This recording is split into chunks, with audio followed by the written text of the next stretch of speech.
Have you ever wondered what the water felt like under Peter's feet?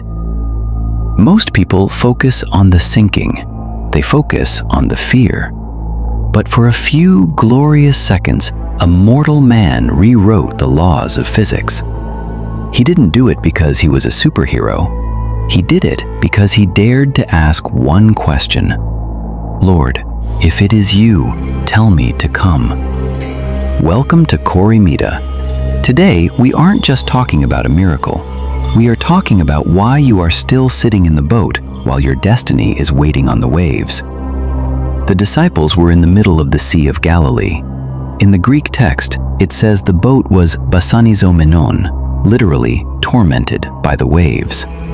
It was 3 a.m., the fourth watch. That's the hour when hope is at its lowest, when your problems feel the heaviest. Then Jesus appears. They think he's a ghost. Why? Because we rarely expect God to show up in the very thing that's trying to kill us. We expect God in the calm. But Jesus shows up on the storm. He uses the very obstacle you fear as the pavement for his feet. Peter makes a radical request. He doesn't say, "Calm the storm so I can be safe." He says, "Let me walk on it with you." Most of us are praying for the storm to stop. God is waiting for you to get out of the boat. The boat represents your comfort, your paycheck, your reputation, your safe way of doing things. But the miracle is never inside the boat.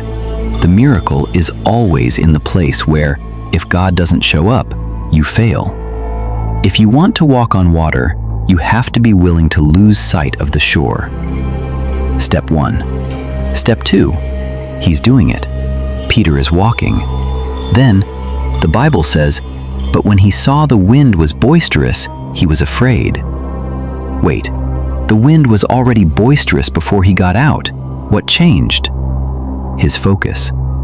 When you focus on the boisterous things, the economy, the critics, your own past mistakes, you start to obey the laws of gravity instead of the laws of grace. You don't sink because the storm is strong. You sink because you started measuring the storm instead of measuring the master. Even in his failure, Peter did the only thing that mattered. He cried out, "Lord, save me!" Immediately, Jesus reached out his hand. He didn't let him drown to teach him a lesson. He caught him. Maybe you've stepped out and you're sinking right now. Maybe you started a business, a ministry, or a new life, and the waves are over your head. Hear this. The same Jesus who called you out is the same Jesus who is close enough to catch you. Failure isn't the end. It's just the moment you realize how much you need his hand. The boat is safe, but the water is where the glory is. The digital reformation is here, and it's time for the people of God to stop fearing the waves of change. My name is Korimita, and I'm inviting you to step out. If this message moved your spirit, don't just watch. Subscribe. Join this community of walkers. Leave a comment below saying, "I'm stepping out." The storm is loud, but his voice is louder. See you on the waves.